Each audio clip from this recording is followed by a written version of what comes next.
आज 20 मई था, 5वें महीने की 20 तारीख। इस दिन को सेकंड वैलेंटाइन डे की तरह मनाया जाता है। तो फ्लावर शॉप में सब लोग बहुत ज्यादा बिजी थे। सुमो सारे कस्टमर की रिक्वेस्ट के हिसाब से बुकेट और गिफ्ट कार्ड रेडी कर रहा था। उसमें एक रिक्वेस्ट ऐसी थी कि गिफ्ट कार्ड में ये शब्द लिखने हैं कि सिर्फ आज के दिन ही नहीं, मैं दुनिया के एंड तक तुमसे प्यार करता रहूंगा। सुमो वो देखकर बोलता है कि ये सिंगल लोगों के लिए तो बिल्कुल नहीं है। फिर हुआ ने आके उसे एक दूसरा नोट दिया। उसे पढ़ने के बाद सुमो ने बहुत ही क्यूट टोन में कहा कि मिस्टर सुहान, ये आ गए आपके 520 रोज। सुहान का फेस रेड हो गया और उसने कहा कि वो हर बार मेरे लिए इतने सारे फ्लावर्स क्यों भेजता रहता है। सुमो स्माइल कर रहा था तो हुआ ने उसके पास आके कहा कि क्या आपको इससे जेलस फील नहीं हो रहा है? क्या आप भी ये नहीं चाहते कि कोई आपको फ्लावर्स दे? ये सुन के सुमो थोड़ा सैड हो गया, लेकिन फिर उसने स्माइल के साथ हुआ के सर पे पैट किया और कहा कि नहीं, मुझे फ्लावर्स नहीं चाहिए क्योंकि मेरे पास ऑलरेडी दुनिया का सबसे बेस्ट फ्लावर है, सुमो का फ्लावर, मतलब कि हुआ। तभी एक कपल वहाँ पे आया।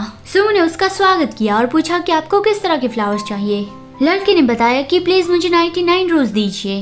तो लड़की कहने लगी कि बस एक रोज काफी है, इतने सारे लेने की क्या जरूरत है। तो लड़का कहने लगा कि बिल्कुल भी नहीं, उन लोगों ने अपनी गर्लफ्रेंड को कितने सारे फ्लावर्स दिए हैं, तो फिर मैं तुम्हें सिर्फ एक ही रोज कैसे दे सकता हूँ।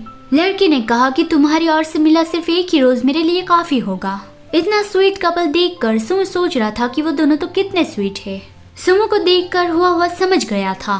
डैडी भी चाहते हैं कि कोई उसे फ्लावर्स दे, लेकिन वो ये बोल नहीं पा रहे हैं। फिर अगले सीन में निंगी की कंपनी में उसके एम्प्लॉय ने आके बताया कि प्रेसिडेंट निंग, हमें पता चल गया है कि कौन हमें मिस्टर सुमो को ढूंढने से रोक रहा था।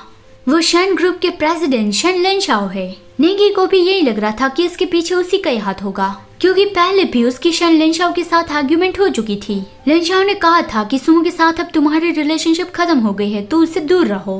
निंगी ने भी कहा था कि ये फैसला करने वाला शन लिनशाओ कौन होता है। तो लिनशाओ ने बता दिया था कि मैं उसका कौन लगता हूँ, सुमो मेरा बेटा है। ये सुनकर निंगी शॉक्ड रह गया था और शन लिनशाओ ने उसे कहा था कि मेरी ये बात याद रखना, उसके जरा सा भी क्लोज मत जाना। तो अभी जब निंगी को ये पता चला कि शन लिनशाओ ही उसे सुमो को ढूंढने से रोक रहा था, तो उसे वो ये ज्यादा सरप्राइजिंग नहीं लगा। वो अपना सर पकड़ लेता है कि उसे वापस पाना इतना मुश्किल क्यों है, ये तो आसमान से तारे तोड़ के लाने से भी ज्यादा मुश्किल है। उसने अपने टेबल पे ही सुमो की फोटो रखी हुई है। वो उसे देखता हुआ सोचने लगा कि हम कितने वक्त से नहीं मिले। लगता है कि मिस्टर शैन तुम्हें बहुत ही अच्छे से प्रोटेक्ट कर रहे हैं और ये शायद तुम्हारे लिए अच्छा ही है। मैं भी यही चाहता हूँ कि तुम अपनी लाइफ एंजॉय करो। फिर अगले सीन में दिखाई जाती है शन लिनशाओ की कंपनी। वो लोग नीलामी में से एक जमीन खरीदना चाहते थे। उसके एम्प्लॉय ने आके बताया कि वो जमीन उसे मिल गई है। तो शन लिनशाओ कंफ्यूज था कि उसे तो पाना बहुत मुश्किल था, इतनी आसानी से वो जमीन हमें कैसे मिल गई।